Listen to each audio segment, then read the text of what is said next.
بسم الله الرحمن الرحیم. راځو د پرونی درس پاتې برخې ته. تاسو دا برخې ولوسئ. راوشو پرنټ هماغه د پاور پوینټ غوندې آپشن لري. تاسو کله چې غواړئ صفحه پرنټ کړئ، زه به دلته یو ټمپلیټ انتخاب کړم، بیا به غواړم چې هماغه پرنټ کړم، یا دلته خپل معلومات انځر کړم. مساوي رنډ مثلا شال پاراګراف ایله څومره چې غواړئ هماغه ولیکئ او بیا پرنټ ته راشئ.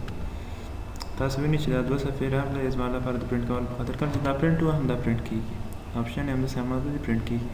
که تاسو پرنټر ولرئ پرنټر ته پرنټ کېږي، که نه یې پی ډي اف شکل کې تاسو ته پرنټ کېږي. دلته یو نوم ورکړئ، دس ډاکومنټ راشئ، ډیسکټاپ انتخاب کړئ، سیو ووهئ.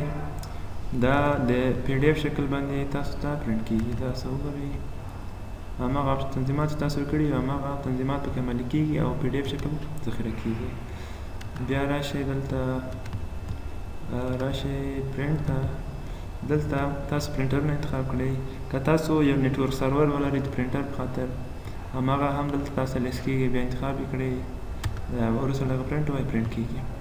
کوم ځای غواړئ چې پرنټ کړئ، ټولې صفحې پرنټ سلیکشن یو ځای انتخاب کړئ، بیا پرنټ یې کړئ. جست کرنټ پیج په هماغه صفحې کې تاسو دلته یې مثال زه په دغه صفحې کې یم.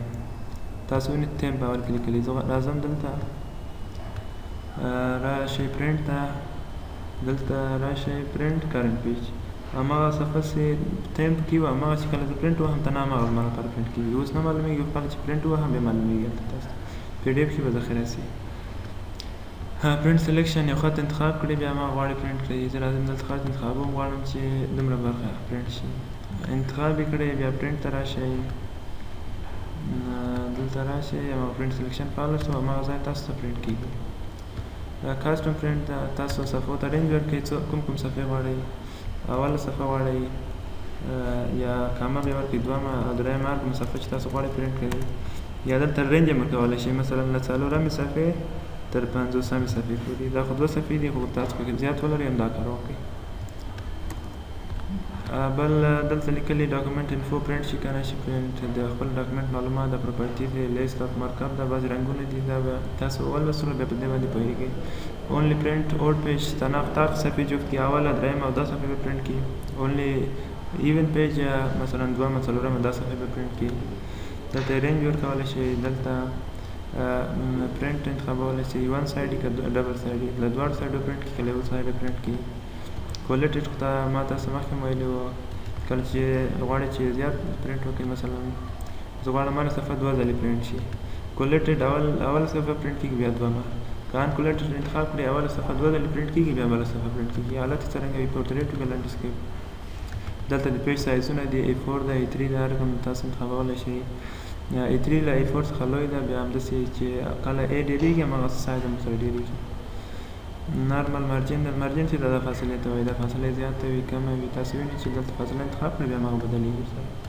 په یوه پیج کې څو پیج پرنټ شي تاسو انتخاب کړئ، که 2. په یوه صفحه A4 کې تاسو لپاره بیا 2 صفحې د ورډ کاپي کېږي.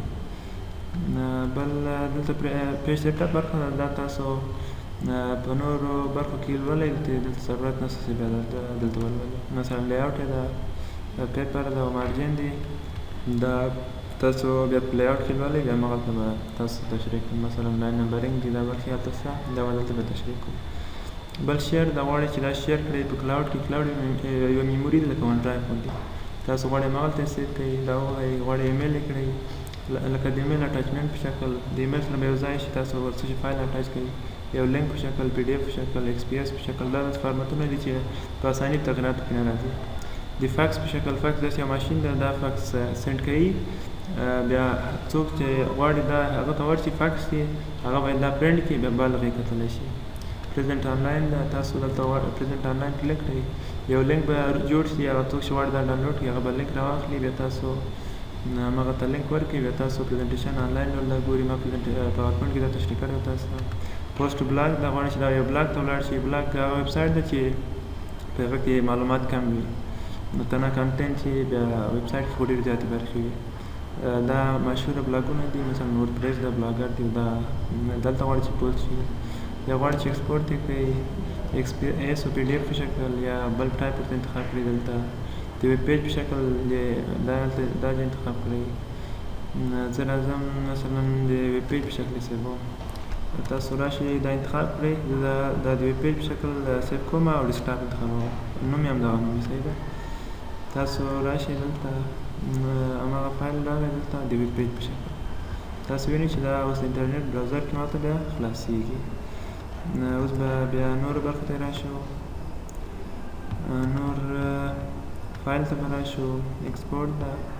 نور ټایپونه هم دي دلته د ورډ ټمپلیټ په شکل ذخیره کړئ. که ټمپلیټ انتخاب کړئ بیا کله چې نیو ته راسئ ستاسو ټمپلیټ به هم دلته موجود دي. بل کلوز ده. کله چې کلوز ووهئ ستاسو پروګرام به بند شي.